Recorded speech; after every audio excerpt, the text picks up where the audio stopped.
بسم اللہ الرحمن الرحیم۔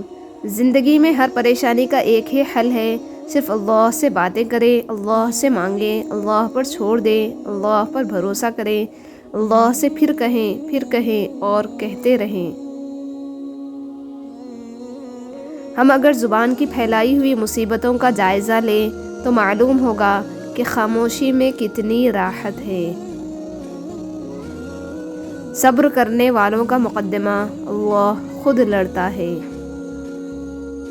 قبر میں موبائل نہیں، قرآن ساتھ دے گا۔ قرآن کو موبائل سے زیادہ وقت دیا کرو۔ وہ ایسا رحمان ہے، سوال رد نہیں کرتا کسی کا۔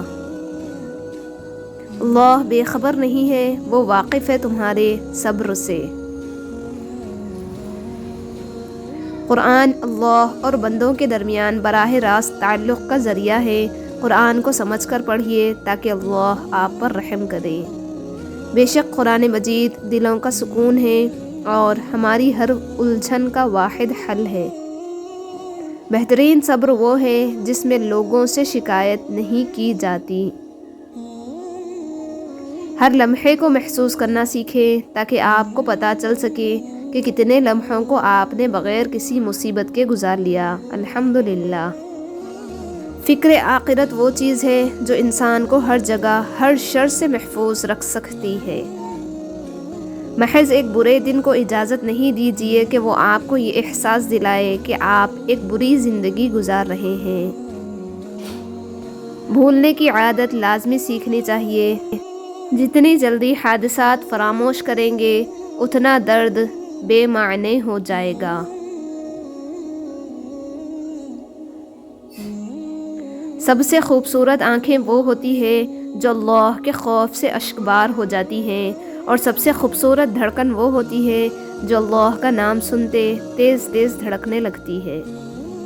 کچھ نیا پا لینے کے لیے وہ مت کھو دینا جو پہلے ہی سے تمہارا ہے۔ زندگی میں اچھے برے دو طرح کے لوگوں سے ہمارا واسطہ پڑتا ہے۔ اچھے لوگ ہماری طاقت بن جاتے ہیں اور برے لوگ ہمیں مضبوط بناتے ہیں۔ تعلقات جلد ٹوٹنے کی وجہ یہ ہے کہ ہم ایک دوسرے کو سمجھتے کم اور پرکھتے زیادہ ہیں۔ زمین اچھی ہو لیکن پانی ٹھیک نہ ہو، فصل خراب ہو جاتی ہے۔ گھر اچھا بنا ہو لیکن گھر میں دین نہ ہو تو نسل خراب ہو جاتی ہے۔ ہمارے وہ الفاظ بھی تحفہ ہے جو دوسروں کو آگے بڑھنے کا حوصلہ دیتے ہیں۔